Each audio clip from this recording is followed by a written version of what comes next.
हिरण्यकश्यप, तेरी मृत्यु मेरे ही हाथों होगी।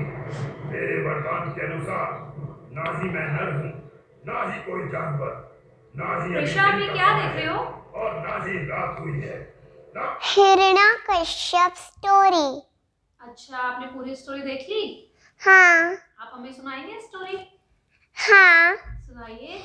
प्रहलाद भगवान विष्णु का बहुत बड़ा भक्त था, पर वो हिरण्यकश्यप का पुत्र था।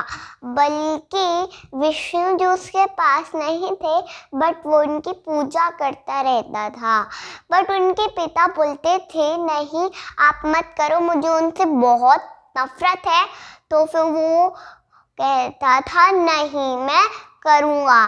तो फिर वो उसने जो भी भगवान विष्णु की पूजा करता, वो उसको कारागार में डाल देता और कारागार में डाल देता।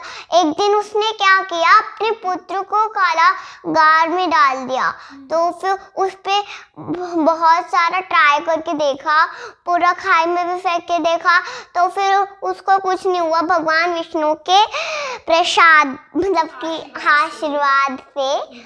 और तो फिर एक दिन फिर उसने अपनी बहन होलिका को बुलाया।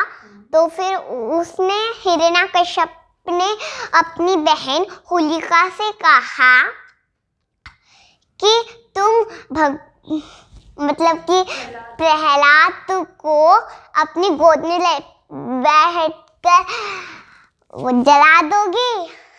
तो फिर वो होलिका ने बोला कि हाँ भाई मैं जला दूंगी, मुझे ब्रह्मदेव का वरदान है कि मैं आग से कभी जल नहीं सकती। उसी शाम को वो होलिका चिता पर प्रहलाद को लेके बैठ गई।